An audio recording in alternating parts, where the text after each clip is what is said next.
The billets are carried to a puncher.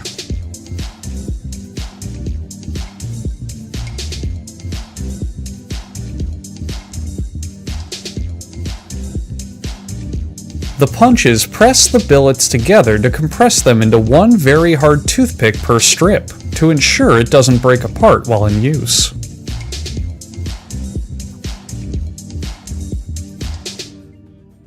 The punch either works very rapidly or is super excited. Maybe it's both. Only a true puncher will be able to tell.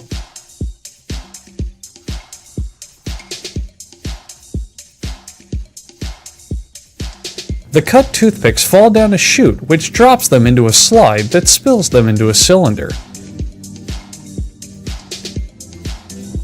If you think this looks like fun, it is. If you listen very closely to the drum, you might be able to hear the cries of toothpick excitement.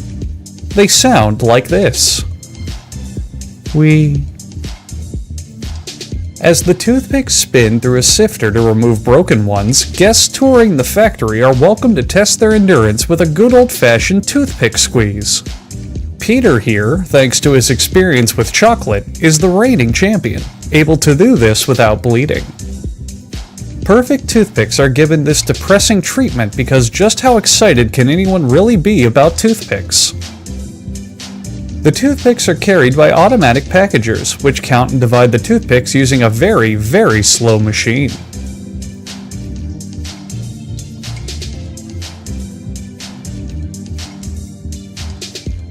Toothpick factory owners are extremely desperate to find a faster way to count their thousands of toothpicks.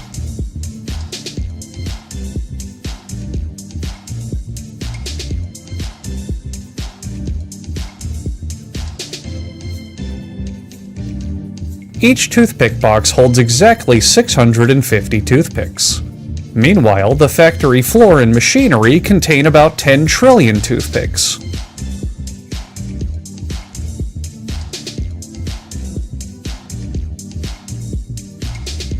Some toothpicks are wrapped individually for usage in restaurants, airlines, and other businesses.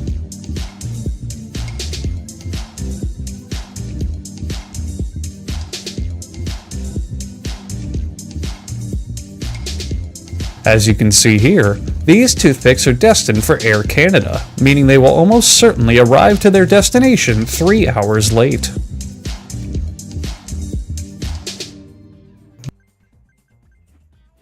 Some people use them to hold hors d'oeuvres together. Kids make scale models of famous buildings and bridges out of them.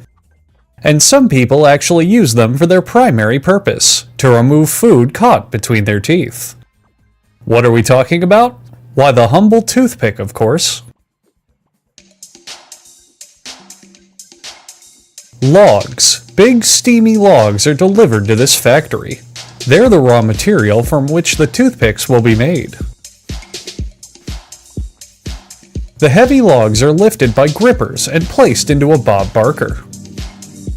The log's bark is usually worse than its bite, so the bark will be removed so only the bite of the wood is used in the toothpick.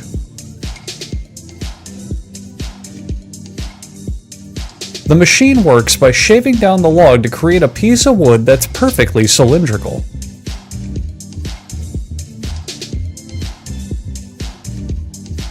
Sometimes the machine will be left on overnight, creating a log that's perfectly circular.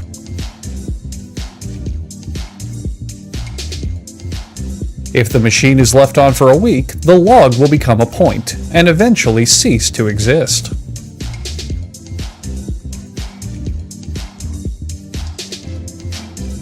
This machine turns the log into blinds, which will eventually become toothpicks.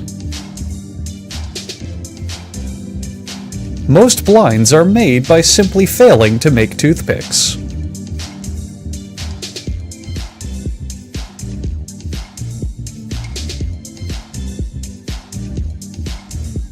A roller rolls up the blinds to form a billet. According to dictionary.com, a billet is a non-military place where soldiers are lodged, so this step is extremely confusing.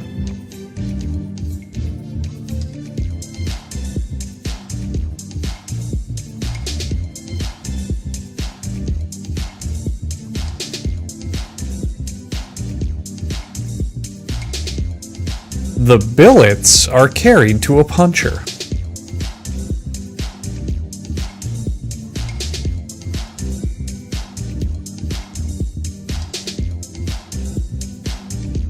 The punches press the billets together to compress them into one very hard toothpick per strip, to ensure it doesn't break apart while in use.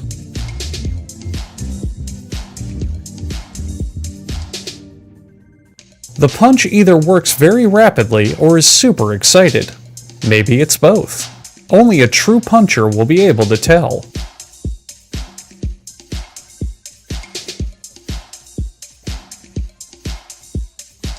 The cut toothpicks fall down a chute which drops them into a slide that spills them into a cylinder. If you think this looks like fun, it is. If you listen very closely to the drum, you might be able to hear the cries of toothpick excitement. They sound like this. Wee. As the toothpicks spin through a sifter to remove broken ones, guests touring the factory are welcome to test their endurance with a good old-fashioned toothpick squeeze. Peter here, thanks to his experience with chocolate, is the reigning champion, able to do this without bleeding. Perfect toothpicks are given this depressing treatment because just how excited can anyone really be about toothpicks? The toothpicks are carried by automatic packagers, which count and divide the toothpicks using a very, very slow machine.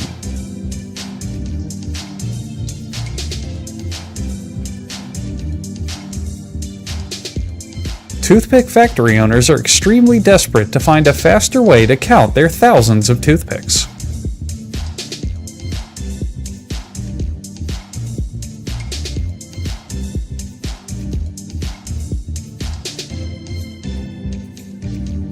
Each toothpick box holds exactly 650 toothpicks. Meanwhile, the factory floor and machinery contain about 10 trillion toothpicks.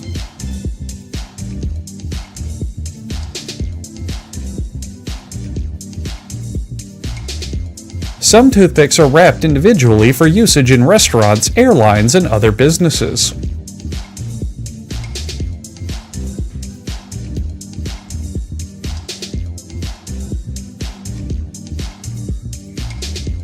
As you can see here, these toothpicks are destined for Air Canada, meaning they will almost certainly arrive to their destination 3 hours late.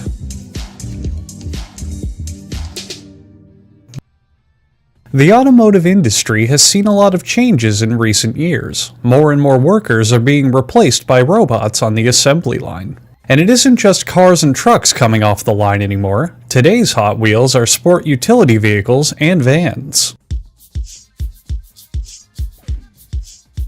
At the car body shop, workers begin by creating the steel husk for a van. It's made up of the radiator support, the life support, and clips on the sides for the bumper structure. This front structure is put onto the assembly line, where it's time for the hands of fate to go to work. The hands of fate are large automaton hands that have existed for centuries. Originally designed in the 1600s by Dr. Otto Octavius, these hands use an electron motor to effortlessly craft the steel body, including welding the pieces, shaping the steel, and communicating in a language that humans have yet to decipher.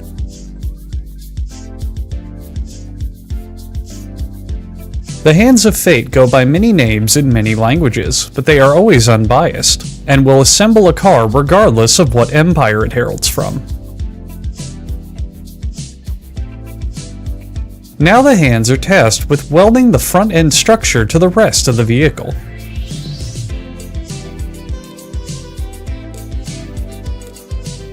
This is the same process the hands used to assemble horses in the 17th century. No part of the automobile escapes the hand's grasp. This side panel is made of one full sheet of aluminum. One of the hands punches holes in the side panel, so the finished car will have added speed.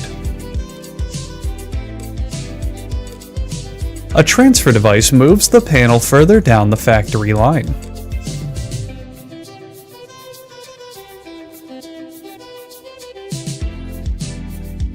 Usually, the amount of casualties caused by the operation of the transfer device is very low. Usually.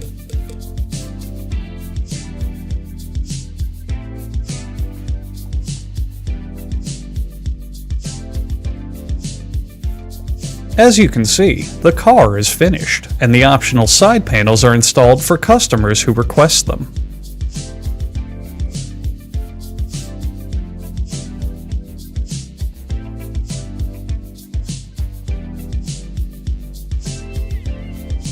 The car body is shipped to another factory 400 miles away, where the trunk, hood, and doors are installed by sloppy, clumsy humans. An inspector is sure to write the date of the future driver's death on the outside of the car. The driver will never see this, since it will be painted over. The engine's assembly is done at another factory on the other side of the globe. This process is so simple, we won't even bother showing you it.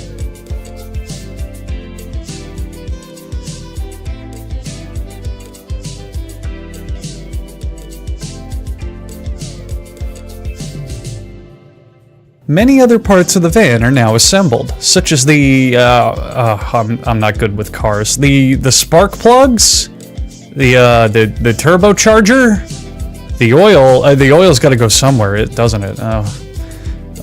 All of these pieces are installed from the underneath, all these pieces are installed underneath the body because, oh god, why didn't I take notes? I didn't know there'd be a pop quiz today.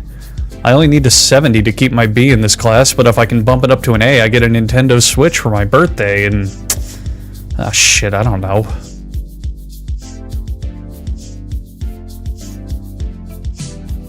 The seats arrive ready-made from an old Soviet country that no longer exists. An automated machine attaches the tires to the rim, which are then attached by workers. Some people will intentionally modify their cars to have slanted tires. We call these people douchebags.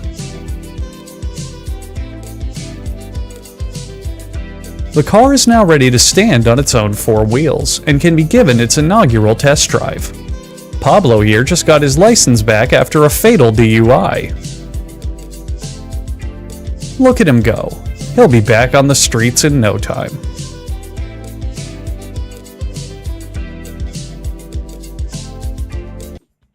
The jelly bean is a colorful treat, but unfortunately, no one is exactly sure when the jelly bean was invented and how. It's believed that the jelly center dates back to biblical times, as a candy called Turkish delight.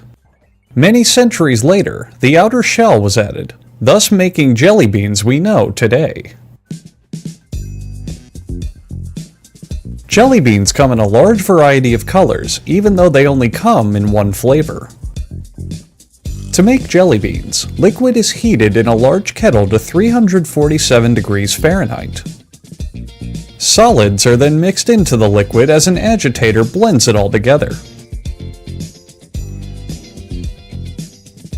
Meanwhile, at a local cocaine production plant, things are going great. This massive amount of Colombian nose candy is worth up to $400,000. Normally, the cocaine would be scraped off the machinery, but this cartel is so ludicrously wealthy and powerful that they have completely stopped giving a shit. In a plot twist you didn't see coming, molds are pressed into the cocaine to be filled with liquid sugar, which will form the jelly beans. Jelly Belly, the most popular brand of jelly beans, are known for their vast array of narcotics connections.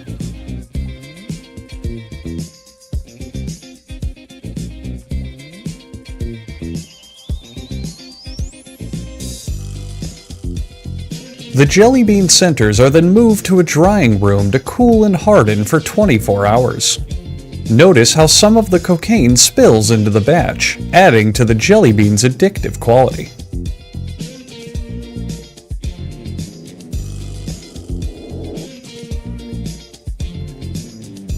Arms flip the trays into a drum that will separate them. Half of them will continue into the candy factory, while the other half will wind up on the streets of Southside Chicago.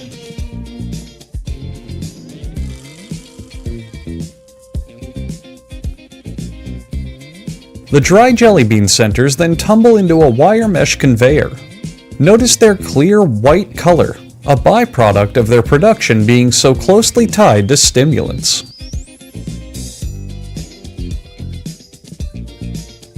The jelly beans then ride through a sugar vapor condenser and into a sugar drum.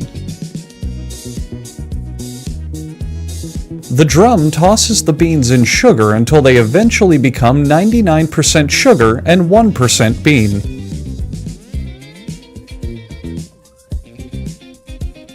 In another part of the factory, Liquid returns, and this time he's not alone, joined by anti-hero Blue Liquid. And with a little help from his sidekick Wage Slave, Liquid tries to stop the growing drug problem directly at its source.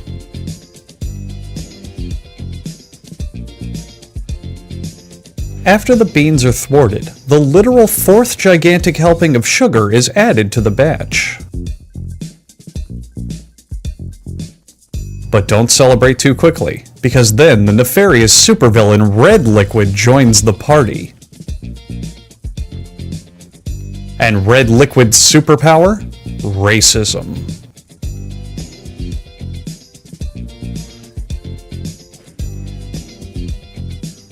Then a little wax is added, because most people hate when things taste good. The wax coats the candies to make 90% of this process pointless.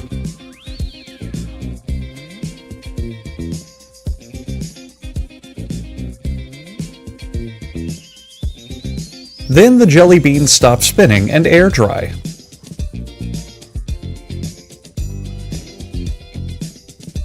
If the beans spin for too long, they may turn purple, indicating they have become spoiled and poisonous. Do not eat purple jelly beans. And finally, as all the jelly beans mix together and move to the packaging area, we here at How It's Made would like to apologize for doing an episode on jelly beans. We all know they're disgusting, and one of the worst candies ever made, but we felt obligated in our educational duties to show you where these vile hellspawn came from. We apologize to anyone offended by the fact they had to learn about jelly beans, and if you enjoy eating or talking about jelly beans, please consult professional counseling. There are people who can help. It gets better. If you're craving a snack that's portable and packs a good dose of protein, then some beef jerky might just hit the spot. Eating dried cured strips of meat dates back to the ancient cultures of South America. Jerky may be an English mispronunciation of a native word for burnt meat. Beef jerky is no longer a means of subsistence, but rather a popular snack food that comes in a variety of chunks. This premium brand is handcrafted from the finest wrinkly beef.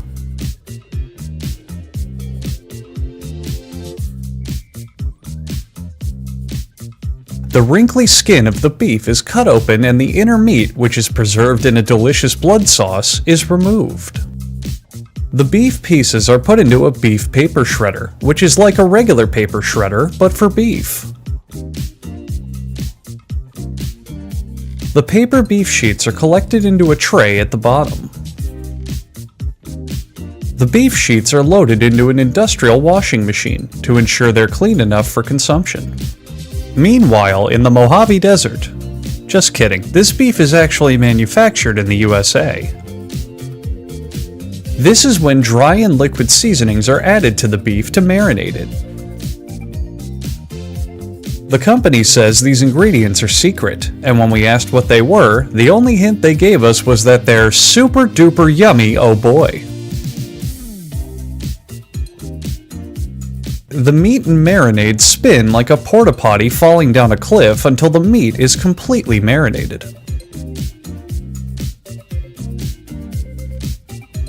Then the meat is sent to the jerky tribunal. These four wise elders have been determining which pieces of meat are destined to become jerky for centuries. The tribunal is able to work 24/7 because they have no need for food or sleep. Whenever a member of the tribunal dies, they are instantly replaced with a new one, in a process that has never been detailed or explained. There are always 4 members of the tribunal, no more, no less.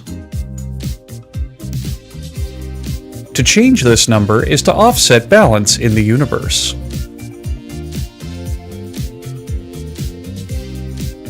Boy, talk about a bunch of beef jerks, huh?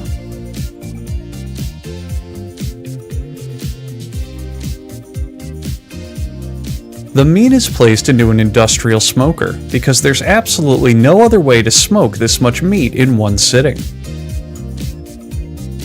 The tribunal has been working on a fix for this problem since the Triassic period. Once the meat has lost all of its appeal and flavor, quality control begins. Each piece of jerky must be a 3-dimensional figure to be packaged. The strips are then loaded onto a giant metal flower, whose petals can delicately sort the jerky into their individual packages. Meanwhile, the labeling for Duke's Jerky is applied. Their motto is, "It's time to kick ass and eat beef jerky, and I've got lots of jerky. If you don't like it, blow it out your ass." Another popular snack food sold by this company are small round chocolates covered in iron shavings. They're called balls of steel. A tiny flavor packet is also added to the bag. Customers should eat this packet after consuming the jerky to help promote healthy digestion and prevent potential heartburn.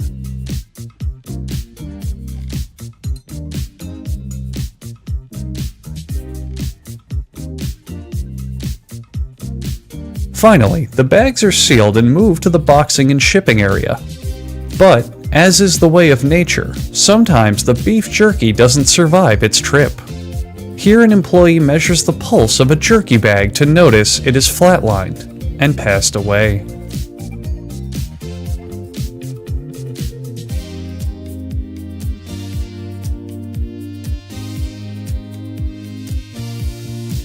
Boy, talk about a bunch of beef jerks, huh?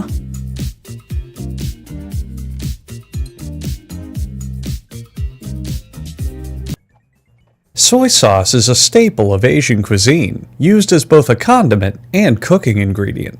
Its roots are in the seasonings of ancient China. Today, you can buy artificial or chemically enhanced versions, but authentic soy sauce is all natural, and made the traditional way, by brewing soybeans and wheat.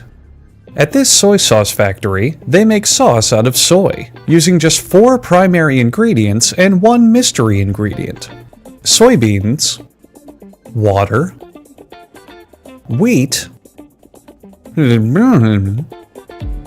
and yeast.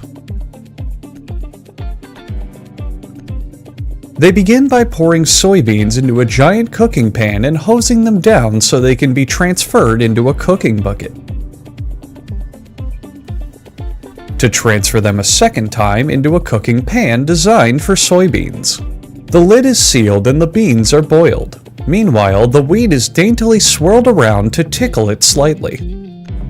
The wheat is forced through a mill, which cracks the grains into pieces. Uncracked wheat may be too strong for the soy saucing process, and can result in a poisoned batch.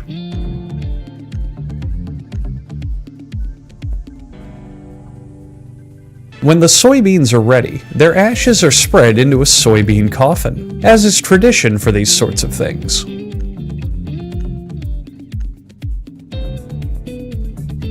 Chaz Goodrich here is in charge of vigorously shaking, burying, and stirring in the wheat. Then a dash of yeast is applied, alongside a loogie of saliva.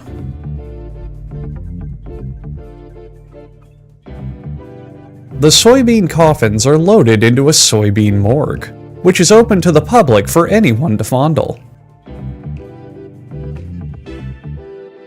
The corpses of the departed soybeans are stored until they reach 86 degrees, hot enough to kill any vengeful spirits that linger within.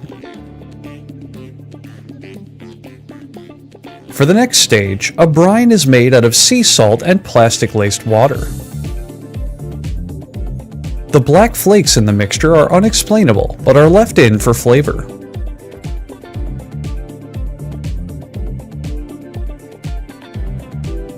The mixture is tornadoed and then the soybean mix is added in using unwashed gloves, again for flavor.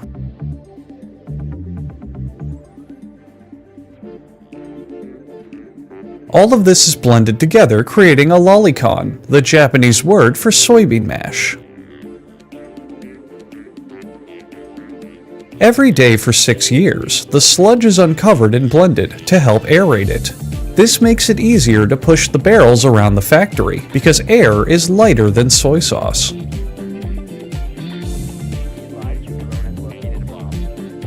After 12 long years of fermentation, it looks like shit. But it tastes delicious, guys, I swear. No, really, it's good, I mean it, trust me. The slop is emptied onto a sheet of soy paper in a similar fashion to elephant diarrhea. Then it's time to pack up Big Ken's lunch for the day. Every day, Big Ken eats over 11 pounds of elephant diarrhea soy sauce.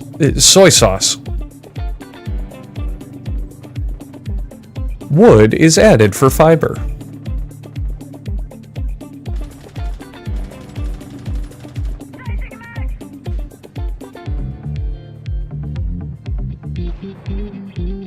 As the android from the Alien franchise applies a steel press to the mixture, pure soy juice comes out.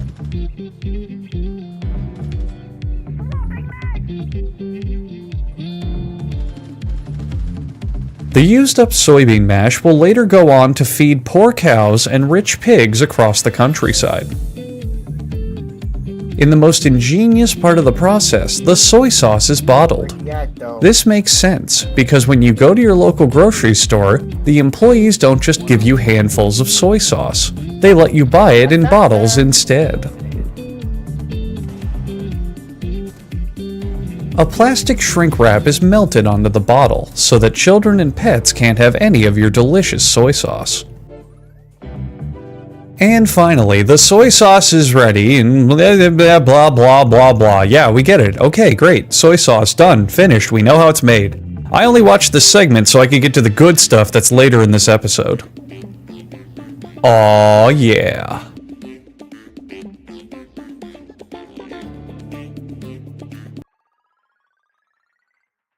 Artificial intelligence is an area of computer science focused on creating intelligent machines that work and react to humans. The term robot first appeared in 1920. It comes from the Czech word robota, meaning forced laborer. This facility makes an educational robot who can wave, dance, and teach you how to wave and dance.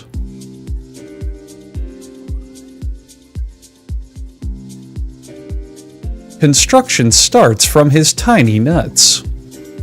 A steel rod is fed through a machine that automatically crafts them into nuts and bolts for the robot. A technician ogles the machine as it shapes the parts with super precision. The machine carves the parts at an inhuman rate once we speed the footage up 100 times to show you just how fast a machine might possibly carve these parts.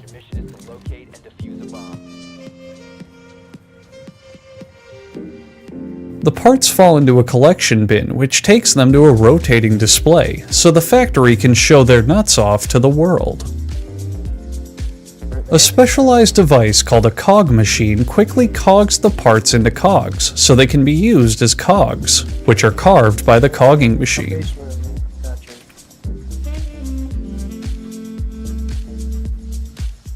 An Aperture Science employee expertly eyeballs the profile and dimensions of the cogs. If they look good enough for 2 out of 3 employees, they will move on to the next step. Another operator fastens a nut to a gear.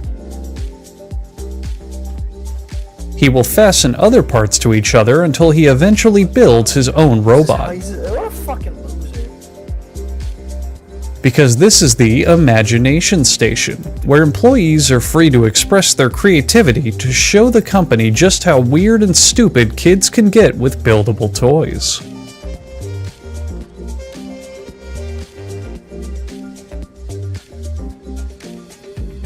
Should the worker have a mental capacity higher than a 7-year-old, they will be assigned to make small electronic motors for the robots.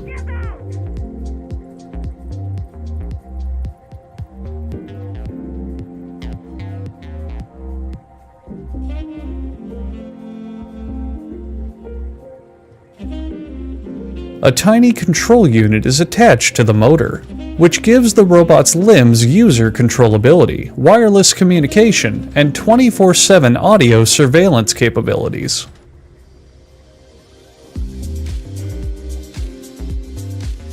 Wire leads for the small CPU are welded to the motor and will be screwed into place. These welds and screws act as a security device to protect users from dangerous robot modifications. If these devices are tampered with for homebrewing, the robot will violently self-destruct.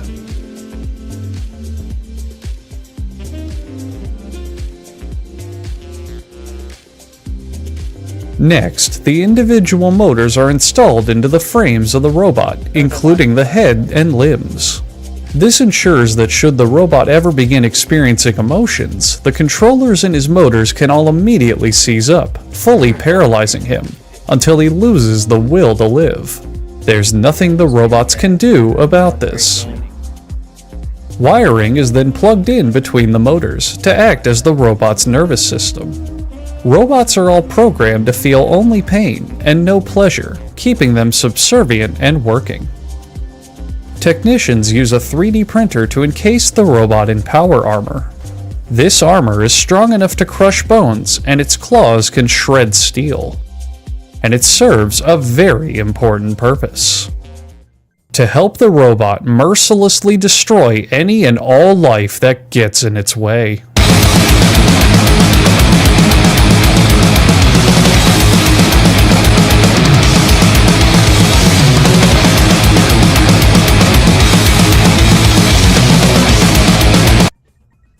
Vending machines are a common sight in public places. The first modern vending machines in 1880s England didn't sell food at all, they dispensed postcards.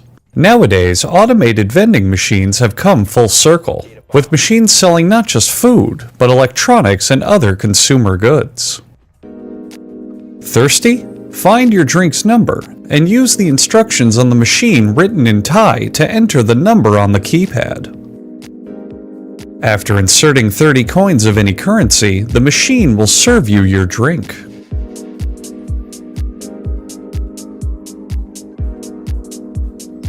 The vending machine has a welded steel body called a weldestell body.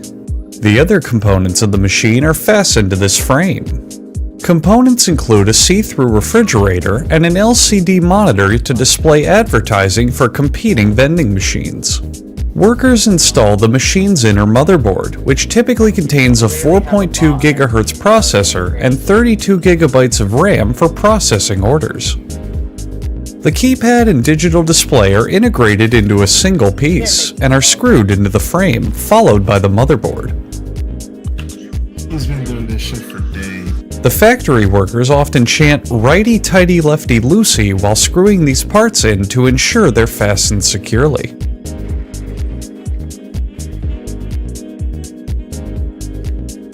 Next, the coin acceptor is installed, which... oh, excuse me, there seems to be a page missing from my script. Sure, I left it here somewhere. Oh, this is embarrassing. Oh, here we go. Which accepts the coins.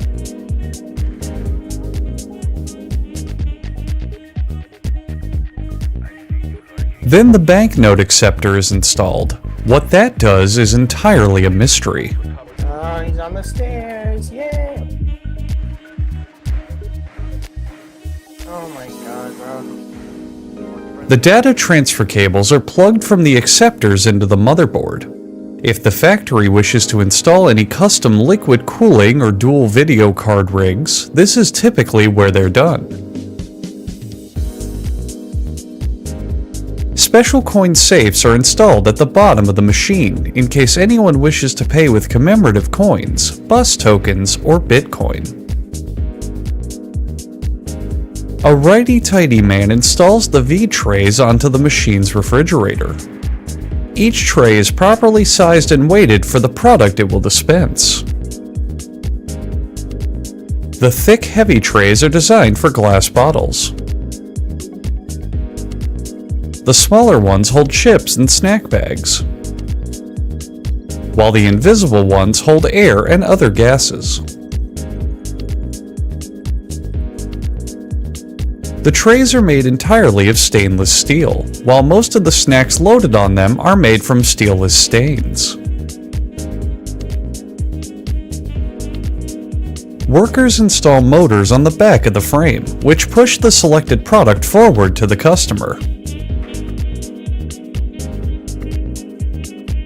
Old vending machines didn't have these small motors, so once the customers inserted their money, they had to pick the machines up and shake them, hoping their selected product would fall out. 15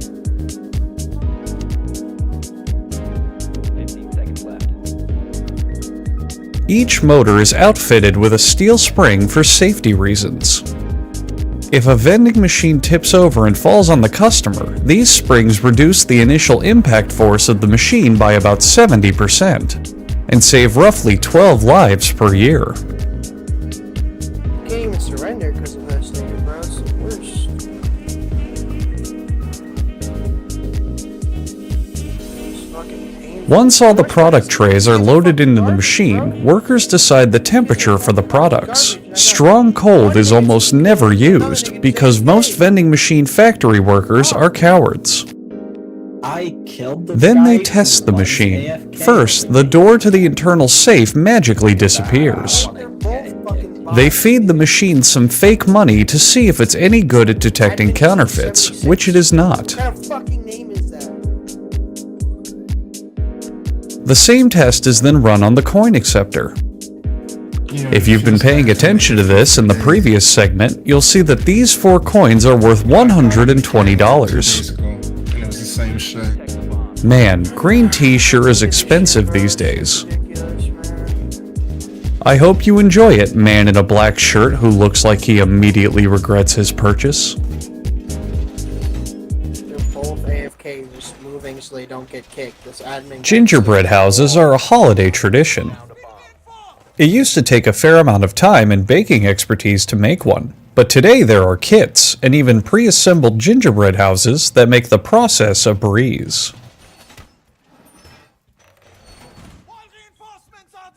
10 seconds. 5 seconds left. This edible edifice has become a holiday tradition for many homes. And thanks to kits, you can let the factories do all the hard work while you lazily pass it off as your own.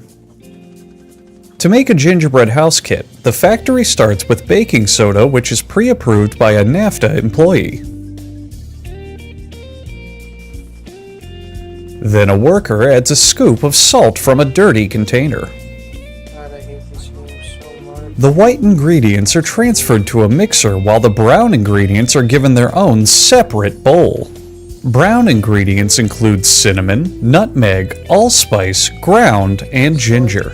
There's actually more cinnamon than ginger in gingerbread, because gingerbread was actually named after Roger Gingerbread, a man who loves cinnamon. As the mixer starts, a worker adds water, molasses, sugar, vegetable oil, vegetable shortening, white cheese, milk, salted sugar, and carbohydrates, all pressed into a solid gelatinous block. The mixer combines all the ingredients and makes a putty-like dough, or a dough-like putty, depending on your preference. This is a spiraling machine. A roller evenly flattens the chunks to prepare them for being clumsily smushed into a bin. A carpet cleaning machine has been repurposed to roll the dough into a continuous sheet. Don't worry, carpet factories are fine without this machine, because they have tons of repurposed gingerbread rolling machines at their disposal.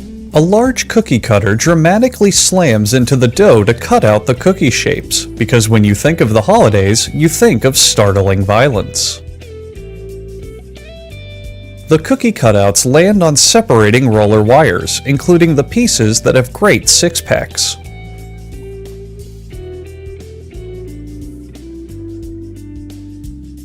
Then, the happy little cookies travel into a convection oven to be lovingly baked at 400 degrees.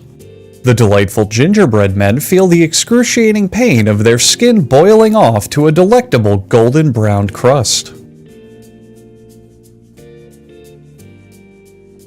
Here's a window into their suffering.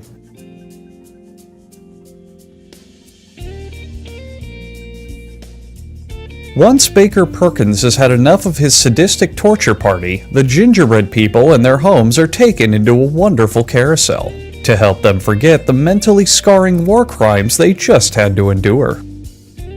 Workers then stack the pieces for one gingerbread house into the world's easiest puzzle.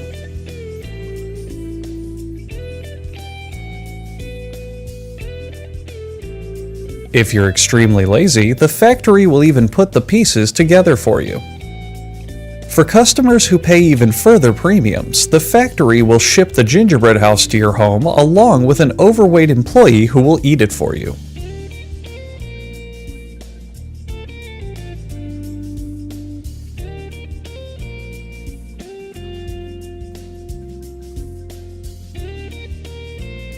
Icing is made in another part of the factory, but this video is about gingerbread, not icing, so let's quickly move on.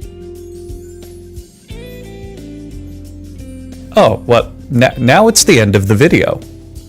That kinda sucks, I really wanted to know how icing was made, but oh well. These gingerbread houses are now ready for retail. So you too can finally purchase an ensemble de maison en pain d'épices.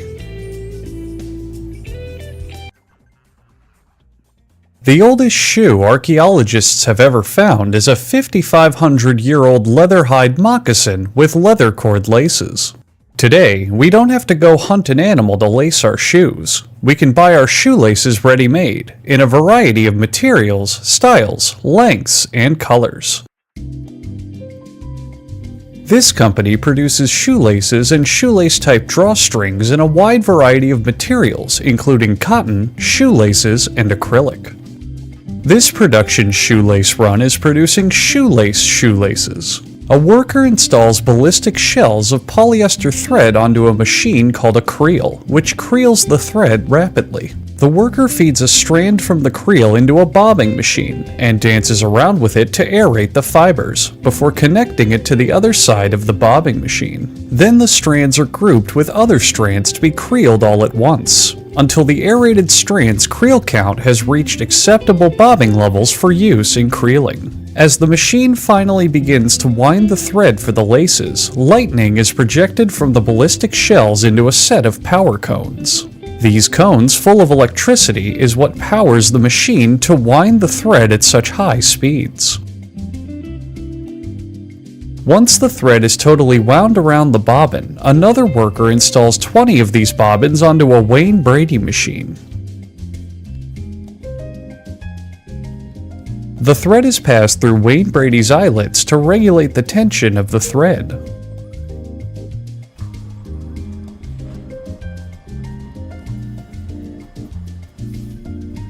The thread is knotted together and the machine is turned on, much to the dismay of the employees. The hypnotic dance of the machine's thread winding is said to cause nausea, cold sweats, and heart palpitations.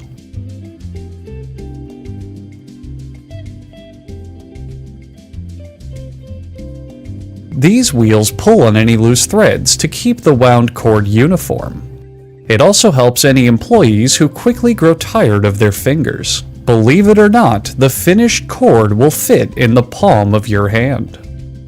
Shoelaces also come in a variety of colors aside from black or white, in case you're a weirdo. The employees are sure to show the shoelaces affection, so they know they are loved.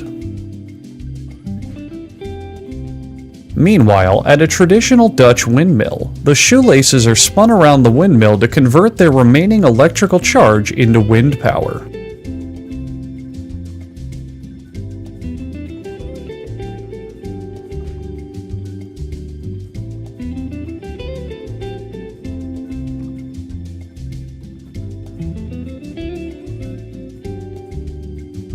The wound cord is then bound together so it can be tied to an apparatus, because as we all know, shoelaces are very kinky.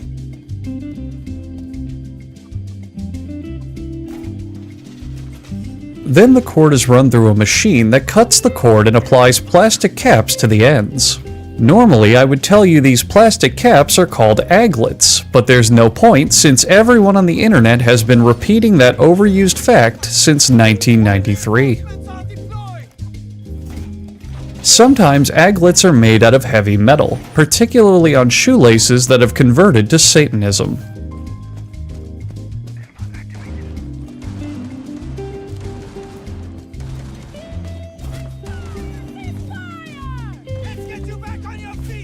This factory also makes rickrack, a flat zigzag pattern that's sewn onto clothing. These rickrack machines are over 120 years old, and let's just say the original name for these rickrack machines used to be far more racist. And finally, as we watch the rickrack machines rick their racks all over the place, did you know the original shoelaces were weaved by a series of trained spiders? As modernization rolled in during the 1920s, industrialists found it much easier to use machines to weave shoelace patterns rather than resorting to live animals. Mostly because spiders are very racist. After all, who do you think named the rickrack machines? Nah, he's doing it for spot.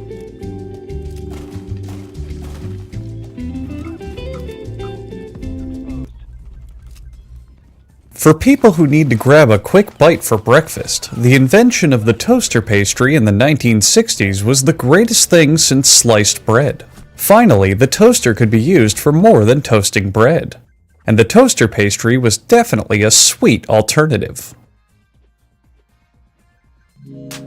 The toaster pastry retains its fruitiness during toasting. The syrupy filling and frosting don't melt out into the warm box. It's all because toaster pastries are actually made from things called ingredients. This factory exclusively makes organic toaster pastries. The blender operator loads in free-range rice bran, grass-fed syrup, and molasses with minimum amounts of artificial growth hormone. An organic block and some organic dust are also added to the batch organically. Organic water is also piped into the organic blender barrel. Spiral mixers blend the dough until it resembles fiberglass insulation, which is their recommended consistency. Next, the insulation is fed into a hopper that rolls it out onto sheets. A conveyor moves the pastry dough to its inevitable doom. Try as it might, the pastry dough has never been able to stop this kiloton roller. These wheels on the side fold the dough over as it expands, even though one of them isn't moving. A dusting of actual fiberglass insulation prevents the dough from sticking to itself.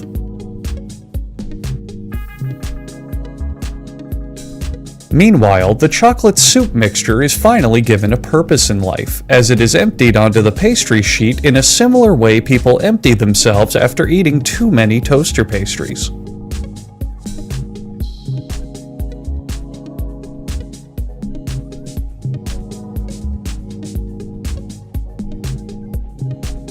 A second sheet of dough used to cover the first sheet is perforated by a spike roller. The factory could use the second dough sheet intact, but cutting these holes let them save 10% of their dough for later pastry use, gouging the customer in the most efficient way possible. The second sheet of dough then covers the first sheet of dough, which is exactly what I told you would happen.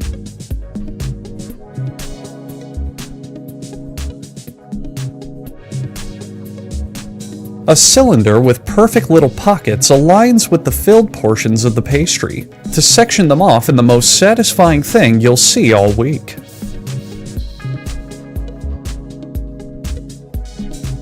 This cylinder cuts the pastry into smaller tarts that you could pop into the oven. Do you get it? Do you see what I did there? You get it? Because I don't. Please explain it to me. The toaster pastries travel through an oven, which bombards them with top heat and bottom heat, which are the two elements that make convection heat. As you can see here, top heat is fucking nuts.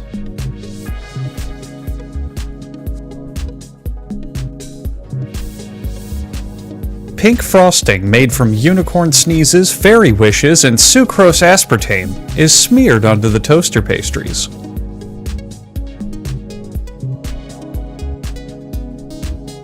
The factory knows an adequate amount of frosting has been applied when the pastries slop off of the conveyor belt.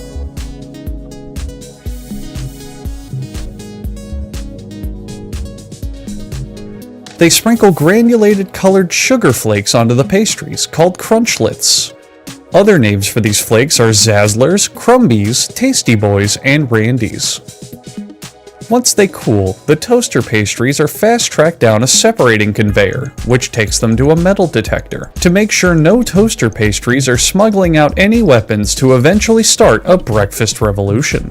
The completed tarts are visually inspected by Cindy, who has seen everything. And finally, as we watch the packaging process in action, here's a fun toaster pastry fact. Did you know a single toaster pastry is 200 calories? Did you know unfrosted toaster pastries are 10 calories more than that? Did you know sales of Pop-Tarts have never stopped rising for the last 32 years? Did you know American obesity rates have never stopped rising for the past 32 years?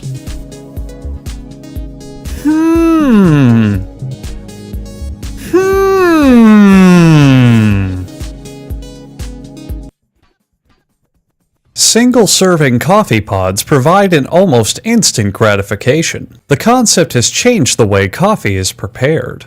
No need to wait around for a whole pot of coffee to brew. By simply inserting the pod into a compatible machine, it brews the coffee in seconds. These coffee pods are designed to be thrown in landfills after use. They offer the convenience of a quick coffee with an easy disposal method. The process starts at the American Coffee Millennium Warehouse, a structure housing over 400,000 different types of coffee beans for future use and preservation. Whatever beans are chosen for the pod's specific blend are poured into a refugee cage for sorting. A professional coffee molester kisses the beans and then gives them an invasive rub. This is done to test the coffee bean's flavor and texture respectively. If he is revolted by too many of the beans, the entire lot will be rejected. Here's a handy chart you can write down if you want to judge your coworkers like coffee beans. Too much moisture can represent a lower quality bean, so by putting the beans in this machine and hitting the mysterious %H2O button, the machine will read the bean's water content. Samples of the beans are funneled into pipe organ tubes, so they can be placed into these steampunk iron lungs. The iron lungs contain over 400 working gears, which generate enough heat to roast the beans.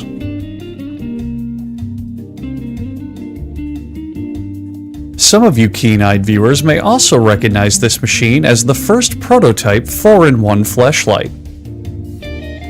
Once the beans are done roasting to perfection, the employee immediately puts them back in to burn them to a crisp, just like your local Starbucks employee.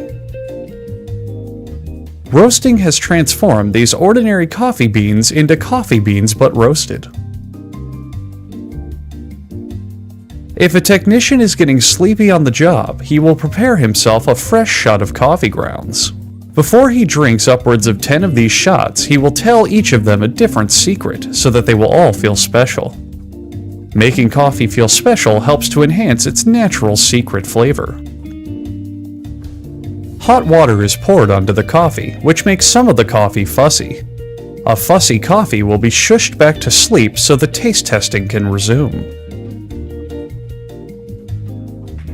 The worker now finally taste tests the coffee. This high-quality blend will easily please his palate, so he'll spit it out at this obviously terrible batch that doesn't meet his standards. Meanwhile, at the company theme park, no one is riding the scrambler. Big batches of the coffee beans are kept waiting outside the park gates until their shells turn dark from frustration. After gouging the beans for ticket prices, I mean seriously, $125 per bean just to go to Coffee World, they're finally let loose on the theme park's rides and attractions, enhancing their natural thrill-seeking flavor. In this industrial hand pulverizer, rollers crush the coffee into coffee sand.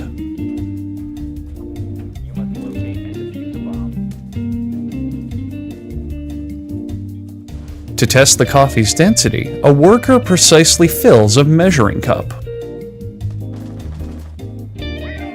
Well, you really fucked that one up there, didn't you, Bernice? This coffee here scores about 166 points, which is an average coffee score. From there, the coffee is packed into pods using a machine that operates at ludicrous speed.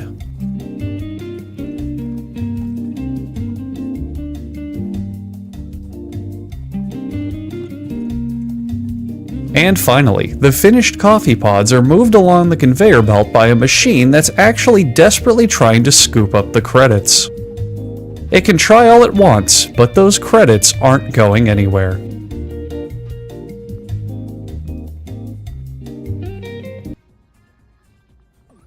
The bowling ball as we know it has undergone a lot of changes over several centuries to become such a striking success. From a crude stone to carved wood to rubber to molded polyester, it's been reinvented numerous times, but the latest version has turned out to be a real winner. Technological advances have reshaped every kind of bowling ball, including these balls made from ebonite. A bowling ball's nucleus is actually asymmetrical to help it curve. However, the name bowling prolated spheroid wasn't as marketable, so today they're called bowling balls. Cores are made from polyester resin, blending in materials such as this powder, and this powder. The result looks like what you'd typically see if you happen to eat the hot wings at your local bowling alley. As they pipe the mixture into molds made from unexploded landmines, it will quickly cure and solidify. As you can see from large Caleb's massive forearms, it takes a lot of force to open these cores once they fully solidify. Each measurement of this core is specifically tuned to the performance level of the ball that goes with it. For rental balls sold to bowling alleys, this core will cause the ball to behave wildly and move entirely at random. A hole is drilled into the core to help precisely suspend it into a second mold. This is when things start getting crazy. The core is tapered down into the mold and then locked into place before it can panic once it realizes what's happening. The mold is then pumped full of a special white liquid. Oh, you know what I'm talking about. It's a special fluid that mommies and daddies create things with. It's liquid plastic. What did you think I was talking about? Anyway, the molds full of industrial-strength jizz will solidify around the core over a series of days. Then it's time to remove the cores from their molds. And there's only one way to do that. With slam jams. Boom shakalaka! Slams it in! Slam jam! He's on fire!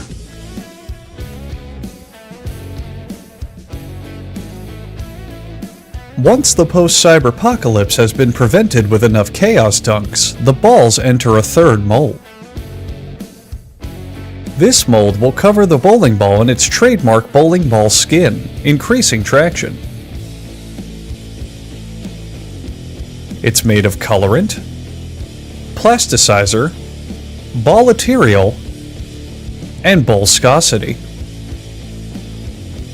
As this all flows into the molds, it solidifies in just seconds, the same amount of time it takes your mom to get that special white liquid I mentioned earlier from your dad.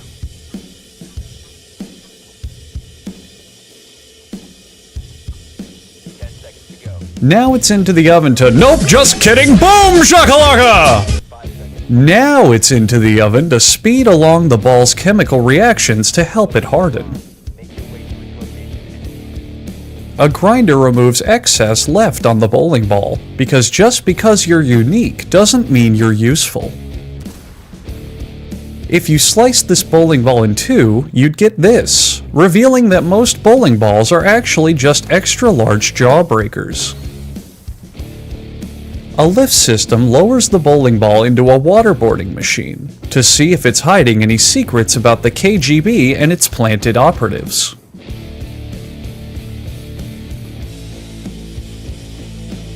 If the ball proves itself to be a traitor to freedom, it will be branded with the name of the object it will be killed with if it ever tries to betray the US government.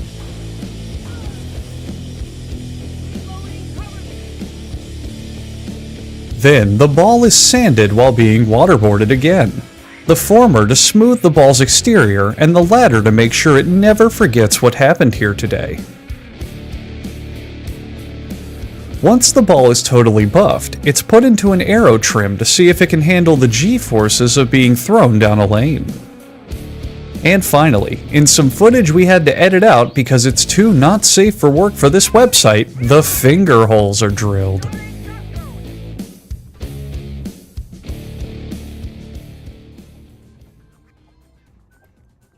The drive in your computer saves and stores your data, everything from documents to photos to software programs. The newer generation drives are solid-state drives. They're gradually replacing traditional hard disk drives because they're compact, more durable, and process information faster.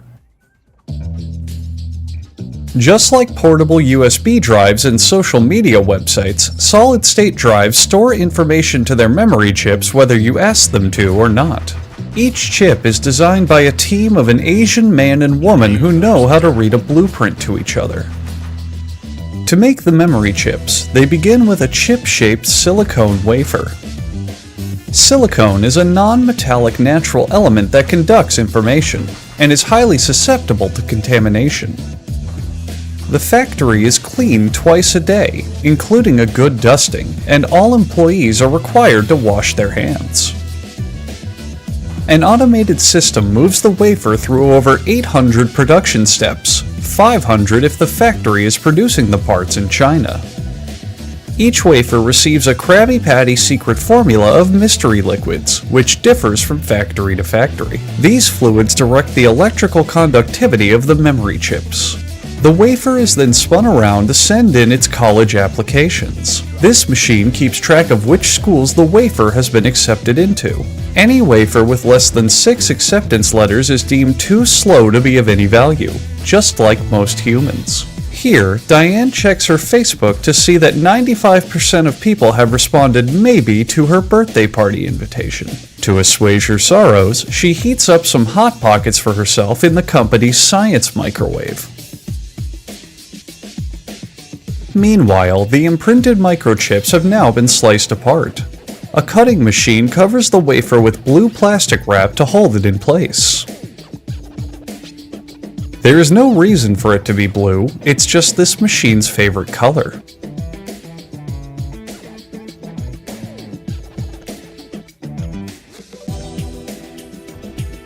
Over yonder, 6 circuit boards are covered in molten lead which, once semi-hardened, will act as a near unbreakable adhesive for the microchips to be bolted onto. This process takes a long time, so the employees often watch classic movies in the lounge to pass time.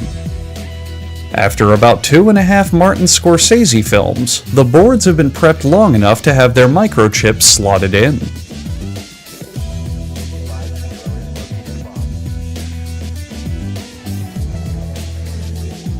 Kevin here has just responded to Diane's birthday party request with maybe, even though he knows he's not going.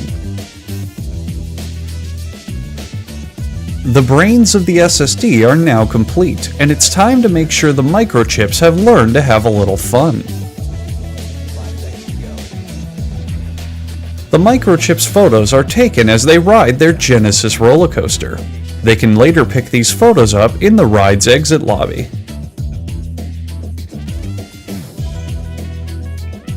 The next machine X-rays the board to ensure everything is soldered on correctly. This X-ray is run by Justine, who is also not going to Diane's birthday party because she thinks she's a skank.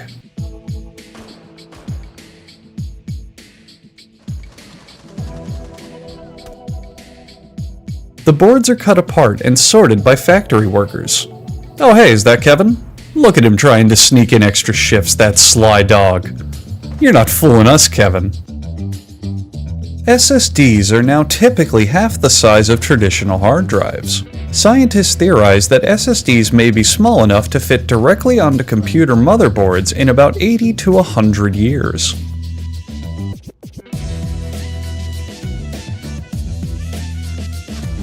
Every solid-state drive is then labeled. Let's be honest, this is probably the only part of this process you won't need to re-watch to understand. The drives are plugged into a bay to ensure they function properly, and then moved to another bay to undergo stress testing.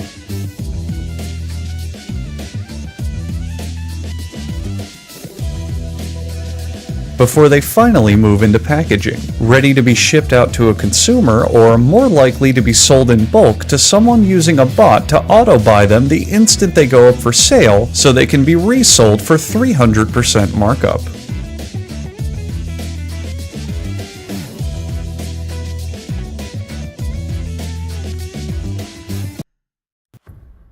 Your mother probably told you not to put anything with germs in your mouth. Well, it turns out she was wrong. Yogurt is one of the healthiest foods you can eat, yet it's chock full of germs, bacteria to be precise. Bacteria that are actually good for your digestive system. The first step in making fruit-flavored yogurt is to play with the fruit. Workers make sure to swirl, scoop, and fondle the fruit to aerate it as much as possible. The most popular fruit flavors are strawberry, raspberry, Down to 10 seconds. and basilberry. 5 seconds and counting. 3 different types of sugars are combined with stabilizers and artificial flavorings. This blend is then mixed with water. For most fruits, artificial coloring is also added to make them more appetizing. Then comes 2 more kinds of sugars, sucrose and dextrose. You can remember these ingredients by remembering they rhyme with gross. The machine then adds spoiled milk to the batch. Its natural curdled consistency will help with the yogurt's texture and bacteria culture. More coloring is added, alongside fruit concentrate. This concentrate is usually made from the fruit imported to the factory, usually. To prepare the yogurt, they mix powdered whole milk and cream with water. For low-fat and fat-free yogurts, they simply remove the milk and double the amount of cream. The milk mixture is heated to 165 degrees Fahrenheit to pasteurize it and to create milk foam. This milk foam will be shipped out to coffee shops across the country. While it's now bacteria-free, there's a new problem. The company's pipe organ is now full of milk and cream and is unable to be played when the factory workers gather for church service. This machine, called a homogenizer, solves the problem. The homogenizer's crushing pistons use a hypnotic rhythm to convert every factory worker to atheism. If the homogenizer ever stops pumping, the next crusade will begin. The yogurt mixture then goes into fermentation tanks. Workers pour in a container of those little white balls you find on your ceiling, finally giving them a purpose by helping the yogurt ferment. Fermentation can take 6 to 20 hours depending on how much attention the factory workers are paying. The factory manufactures the yogurt labels and containers in the same factory.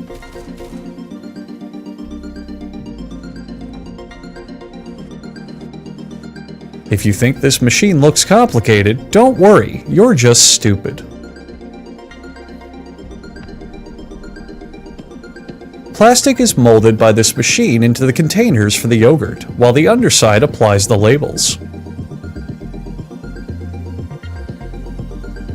The yogurt is then dumped in the containers.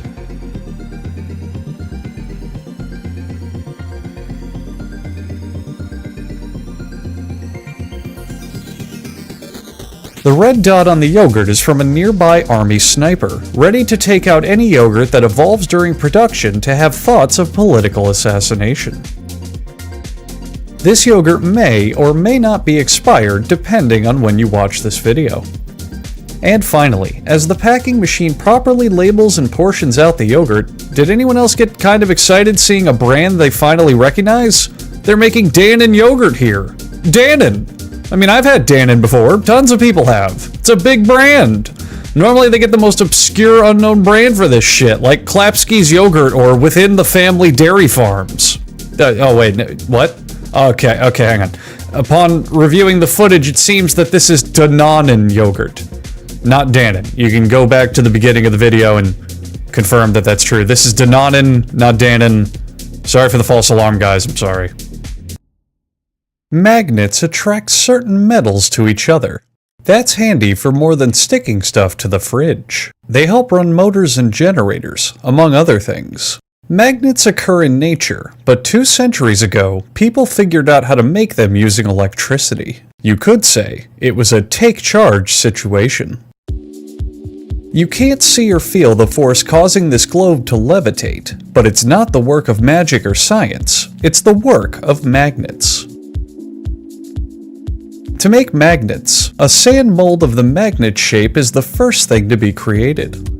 This pattern of 4 gold magnets are loaded into a machine that makes the sand patterns. To make the 4 gold magnets, you first need 4 silver or bronze magnets. The surface is smoothed and then the sand mold is placed back into the machine. If the magnets are going to be made out of titanium or adamantium, this process will be repeated a second time. The slab is removed to reveal its new pattern. This magnet slab was designed to be just for you. Magnets can be sold as horseshoes, wheels, smaller wheels, impractical jigsaw puzzles, or many other collectible shapes. Now it's time to mold the actual magnets. They take copper, cobalt, some yellow shit, nickel, aluminum, and aluminium. The magnets are then cast into the fires of hell, which burn at almost 3,000 degrees Fahrenheit. The fires of hell are dangerous not only for their heat, but the horrible temptations they place on the workers, such as this one here, who has been swayed by the art of seductive dancing. They carefully pour this into the... never mind. They just pour it into the molds however they feel like it. The molds burst into flames because God has long abandoned them. In the absolute most exciting part of the foundry, large, beefy men slam the molds onto the floor and beat them with sledgehammers. This is because magnetic force is often considered the strongest natural force on Earth. So if these magnets can't stand a good walloping from 2 brick houses, then they won't survive it in the outside world. Before they're moved further down the production, scavengers are allowed to pick out pieces they want to decorate their war rigs, to help fend off enemies in the upcoming road wars. Some magnets are shaped like rings.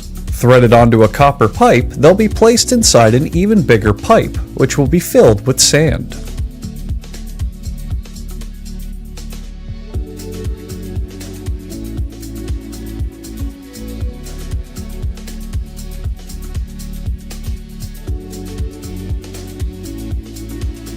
After a quick smear of grey nut butter, they're put into a furnace until they're red hot.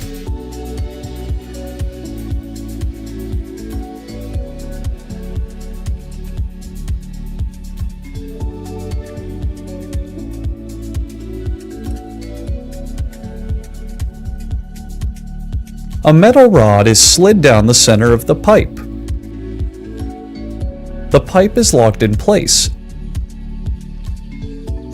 and magnetized water is pumped into the pipe via an industrial engine. This water will magnetize the pipe for up to 6 amperes.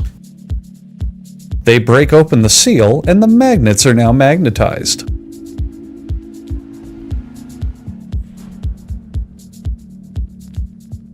They grind away the inside to numb any sensation the magnet still has left. At this point, the magnets do not work. But this machine, which even the factory workers don't understand, makes them magnetized. Magnetic force has often been considered an impossible to understand force of nature. As great philosophers Cantankerous Yah and Harry Tuendo eloquently put it, I am not sure which of all the elements, be they fire, water, sky, or earth, may be more mysterious than the magnet. I wish not to speak to those of institution about this miracle of life, for they speak in false prophecies, which only serve to bolster my rage. You know, I'm having a great morning. I have the Balloons are used to mark special occasions or to brighten up a day for young and old people alike. But balloons weren't always so delightful. In earlier days, they were made from dried animal bladders, a bit of an unpleasant concept. In the 19th century, someone invented a rubber balloon, which we still use today. Listen, things like that are easy to pass by. Just do it again and you'll be fine. Balloons originally began mass production in the 1930s, and today they're still being produced. To make balloons, they pour dye into a tank of latex. They filter it through cheesecloth to ensure there isn't any cheese in the latex. Agitators at the bottom of this tank mix together blue and white latex, creating blue latex. Can you not steal my freaking ball, bro? Nah, bro. Balloons come in very many shades of blue. I can go, Mozzie.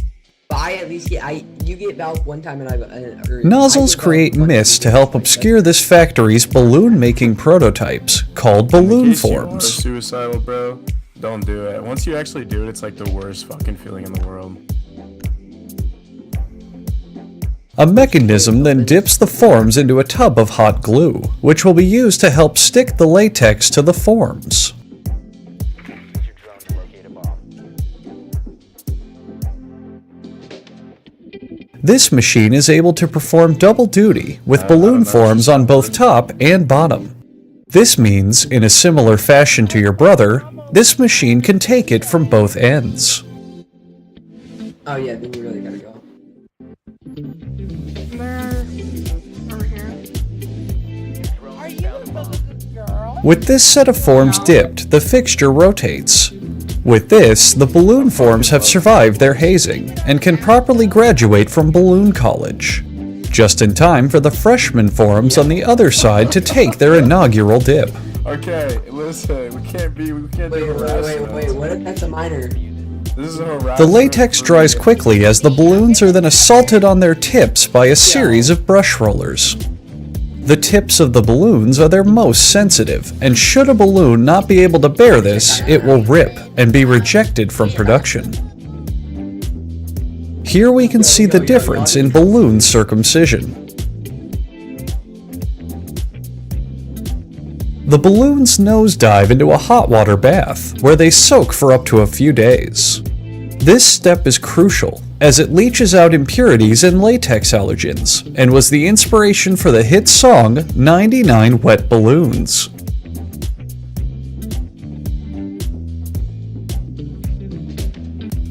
Whoa, that's a fancy shade of blue. They should write a song about it. Not that blue though, that blue is ugly. Zombie on the main door.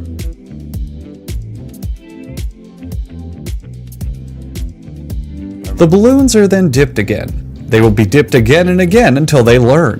This is a written threat. Getting a kill with is kind of wild. And now it's time for the forms to finally take flight. No longer constrained by gravity or earthly desires, the forms fly away in search of a higher calling. I agree. There's two on A. Why are we trolling?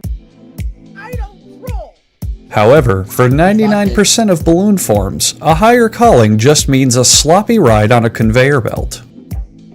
Next, the balloons turn an unknown color and are collected into an industrial washing machine. Liquid blue is added to help return the balloons to their natural I don't color. know why you're following me. It's kind of gay. The balloons are washed in the washing machine, in the biggest plot twist of the century.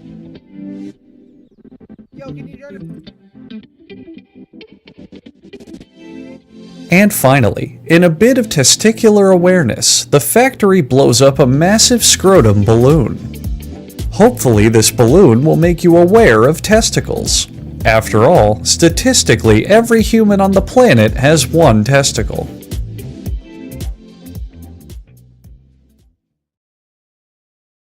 Millions of pizzas travel daily from the frozen food section of the supermarket to the dinner table. Thick or thin crust, meat or vegetarian, their convenience makes them a staple in the freezer. But how do they end up tasting so fresh when they start out so frozen? Cheese, sausage, sausage with carrots, and deluxe. All varieties of pizzas require a maze of machines. To make the dough for the crust, they combine flour, salt, cornmeal, water, yeast, and flour in a large mixer. Then they add a bit of cornmeal for flavor. A mixer turns the ingredients for about 4 minutes. This powerful machine needs almost 30 horsepower to knead the dough.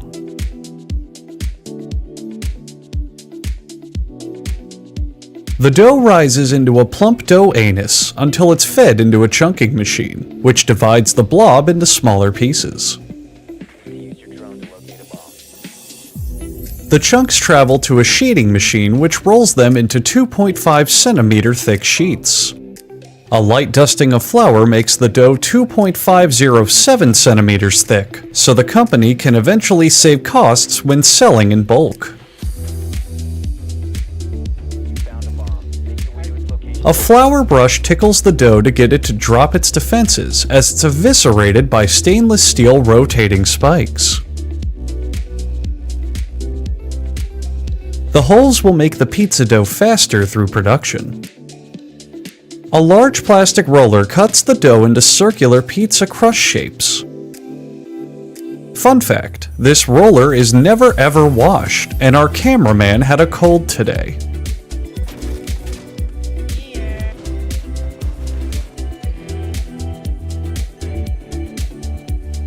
A machine called the Divorce-O-Matic separates the dough.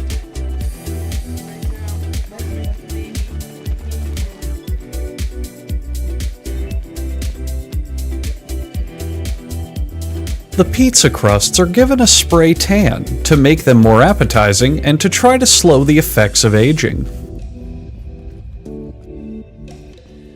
Some pizzas stick to the ceiling. Science cannot explain this. Next stop is the tomato sauce waterfall. This waterfall is the only one of its kind in the world, except for all the others found in other pizza making factories, and anywhere else that someone decides to build one. In fact, most researchers would call this a kid's shitty science fair project more than anything, and would give it a C-. How to make my health lower. Mounds of cheese fluff are ready to be shredded to add mozzarella cheese topping. Super duper low. I'm also super. Factories want you to believe this is called a cheese applicator machine, but we all know it's just a cheese waterfall. Are you surprised? Most pizzas today are built via waterfall. Okay, seriously, I'm reading the script here and they want to call this thing a meat applicator. Read my lips that you can't currently see. Meat waterfall. Call it what it is, and stop lying to these people. The pizza is now ready to be fed to a computer. The combination of citric acids, salts, and complex topping arrangements make them the perfect snack food for processor-based organisms. The pizzas enter a flash freezer called a blast cell, which sounds like the name of a rejected Batman villain. An overwrapping machine applies a layer of plastic to each pizza. Some people choose to remove this flavor plastic before eating, but this is up to the consumer.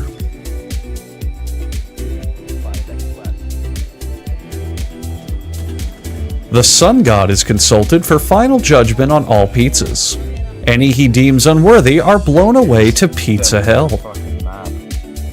And finally, an automated arm pushes each pizza into a box, making you one step closer to your dinner of disappointing greasy cardboard. What's your favorite documentary about animals to watch? Planet. As any sweet tooth can attest, there's no end to the flavors you can pair with chocolate. The classic combination is milk chocolate and peanut butter. The saltiness of the peanut butter is the perfect foil to the sweetness of the chocolate. There's like, they do like different episodes based on different, This candy bar features real milk chocolate around a real peanut butter candy center. Making that peanut butter candy center is the tricky part. To make the candy part, the factory combines liquid sugar, corn syrup, turbinado, and molasses. While the ingredients mix, agave nectar, dextrose, cane sugar, and tikal are added to the mixture.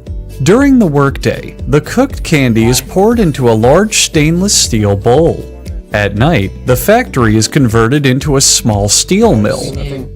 I'd be a fucking triceratops, these things are dope.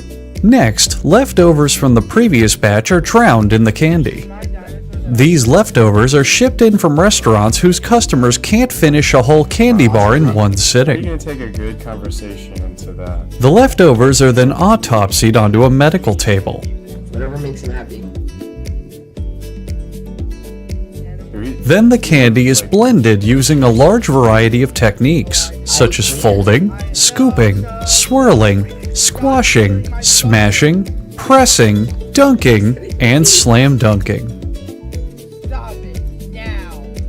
At the next station, a pocket is made in the center and filled with the secret ingredient, motor oil. No, I'm just kidding, but could you imagine? They start up a pulling machine, which fills the candy with air and works it harder than your sister at a fraternity house.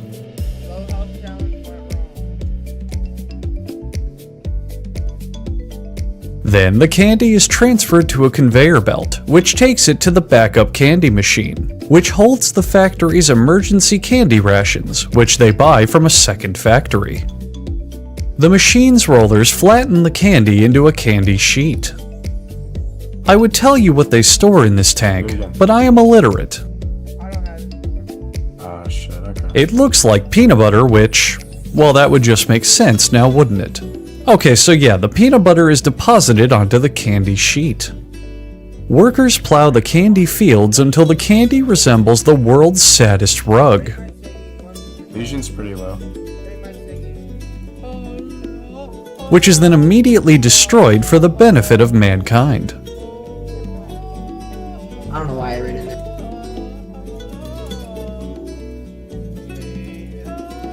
Where even was there? On the left side?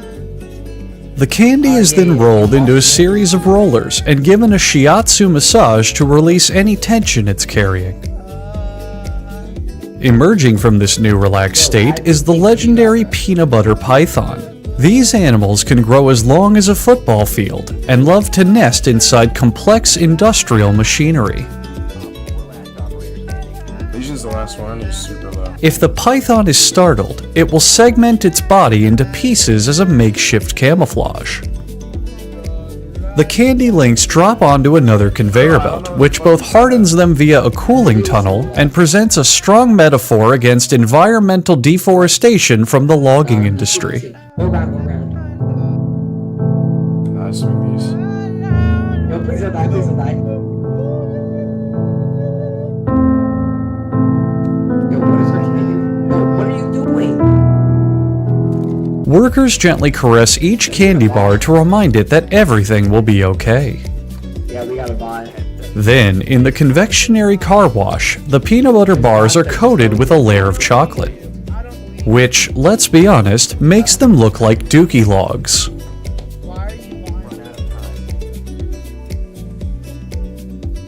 The dookie logs are gathered together for packaging as the workers remain grateful they get to wear gloves.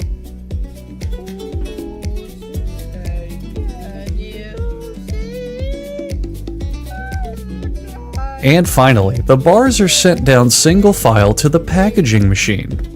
All this work is to bring you the tastiest, most famous chocolate peanut butter candy in the world. The Reese's Peanut Butter the Clark Bar. Yeah, the Clark Bar. I'm at the Clark Bar. Everyone's favorite peanut butter chocolate candy. Woohoo! Yeah, let's give it up for the Go Clark Bars. Yeah, woo! Clark Bars.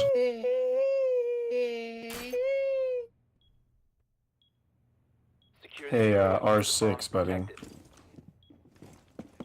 Listen, I'm trying to be on your side. The easiest way to treat dry skin is to spread on some skin cream. It rejuvenates the skin cells and acts as a protective barrier. This is particularly important during the winter, when cold outdoor air and indoor heating suck the moisture out of your skin.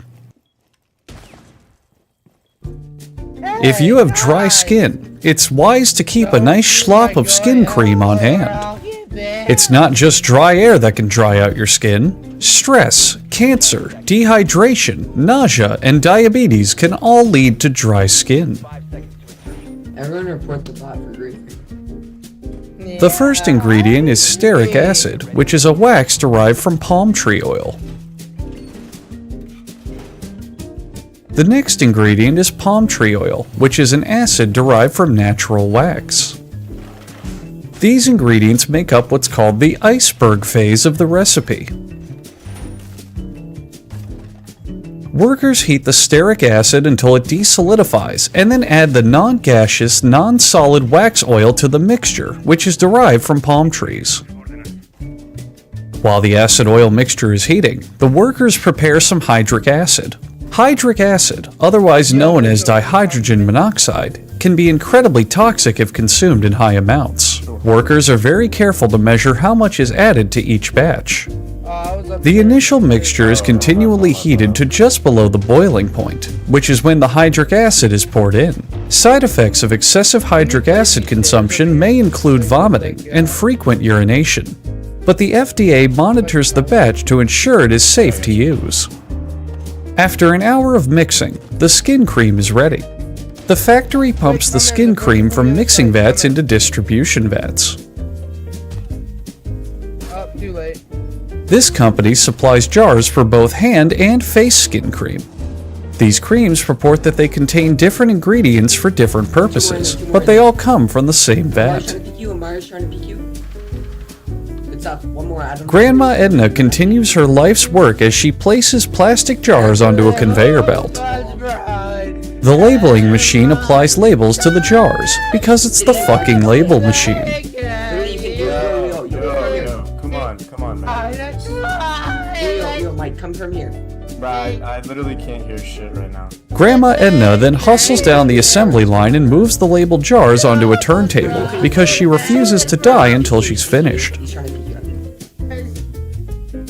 The turntable moves the plastic jars to the filling machine. Now I know what some of you are thinking, and please trust me on this, but this is the filling machine, not the rinsing machine. You ever rinse something in skin cream? Okay, well, bad example, but you get the point. Filling machine. Picking, in that corner, right there, Puppy. Good stuff. Then the jars approach a capping machine, which has never been confused for another machine in its entire history. I mean, what else could it be? A topping machine? What are you, stupid? As if a topping machine could ever even exist. Yeah. That's some fantasy nonsense. I tried to be very, It's just you can't hear. Yeah, that shit was bad. The next station applies a label to the top of the jars. We haven't come up with a name for this machine yet. If you have any suggestions, please be sure to leave them in the comments.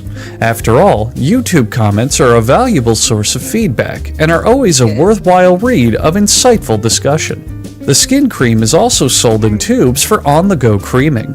This robot arm places the tubes on a turntable. What'd you say? You may think he's cute, but that saluting motion he does was originally for a much more sinister purpose.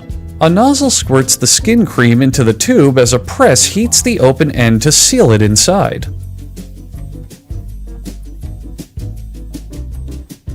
And then your next portable tube of cream made from baby foreskin is ready for store shelves.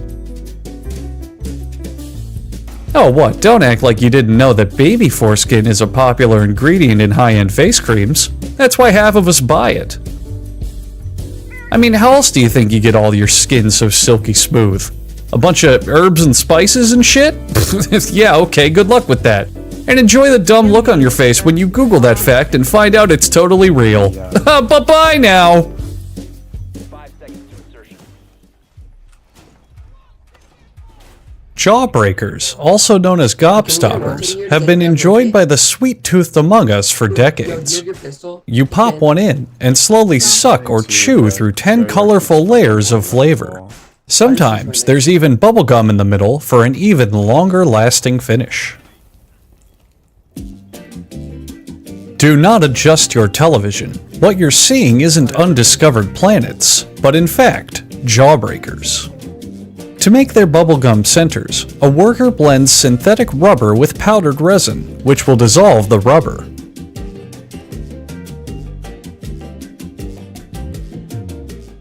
He adds a thickener, a preservative, and an oil called sono un stronza, so the candy won't stick to your teeth. After mixing and steaming at 300 degrees Fahrenheit, the melted rubber pours into trays to cool. Sugar, coloring, and narcotics would be destroyed by the intense heat, so they're added to the batch later. This base serves a dual purpose for candy factories, as it can be easily substituted for peanut butter fudge, should peanut butter supplies run low. Sometimes, when the batter hardens, animals or small children may be trapped inside. This is how the factory gets them out. If the batter is child-free, it is chopped up and blended with corn syrup to make it sweeter. Don't break this, there's something I'm knocking. This mixture is as appetizing as it looks. Once the flavorful food pellets are added, its taste could rival a 5-star meal. Now, cow urine is added to the batch. The salts and proteins contained within add a strong combination of natural and artificial flavors. Powder is also added to the batch in massive quantities. The batter is dumped into an extruder, which poops it out into a long, thick log. We're sorry for our use of the word poop here, but it is the official term for this process. This process is also usually done in bulk, such as these 6 simultaneous poops, which are referred to as a diarrhea of jawbreakers. The next machine slices the tubes into segments. There is no funny name for this process. If you would like there to be one, please petition your local congressman. A mechanical arm pushes the segments into a forming machine, where steel blades shape them into balls. The same technology is found on a larger scale in bowling alleys. It's a little known fact that bowling balls are, in fact, extra large jawbreakers. I don't know. These are terrible people playing against. After a ride in the Infinity Dryer, the jawbreakers once again land in a forming machine, which sends them off to another factory to be painted with the winning lottery numbers. Other jawbreakers, like people, have hard centers. The machine that makes them presses candy powder into solid candy balls at incredibly high pressure, similar to how pills are made by pharmaceutical companies. This is where the previously mentioned narcotics sometimes slip into the batch, but never at a level above FDA standards. As for the rest of the jawbreaker, the candy centers are slam dunked into a coating pan. They rotate around as they're covered in cow blood for flavor, because the factory doesn't like to waste any parts of the animal. Powder is once again added, in a more sensible amount this time. The factory repeats this step for up to 10 times for each layer, making a jawbreaker can take up to 69 hours. Nice. The factory also allows Jackson Pollock to make jawbreakers.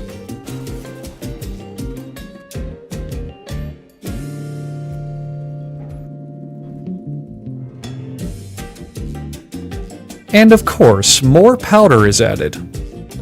Hey, what's the powder? What's the powder made of? Oh, it's just powder? Okay, it's just powder, guys.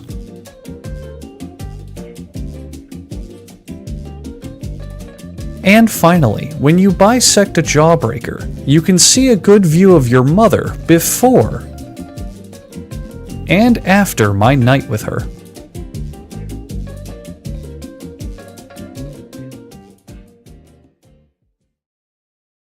Legend has it chocolate chip cookies were invented in 1930 by an American innkeeper who ran out of baker's chocolate. She improvised by breaking a semi-sweet chocolate bar into small pieces. Instead of melting, the chocolate merely softened, dotting the cookie with chocolate chips.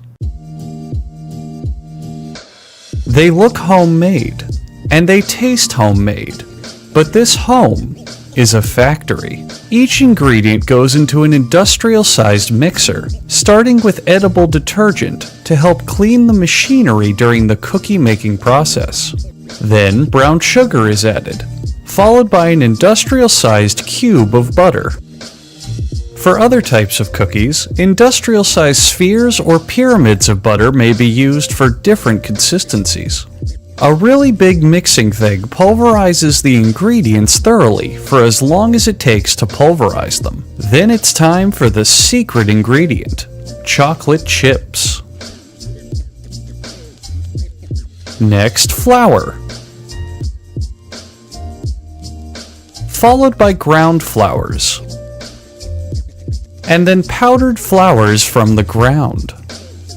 The final ingredients are beaten whole eggs and vanilla beans harvested in Madagascar, New Jersey. Mixing resumes until the cookie dough begins to look like cookie dough. The factory is secretive about recipe specifics, but if you're curious, they're exactly the same ingredients you'd find in a tube of Pillsbury cookie dough, except with more natural flavor.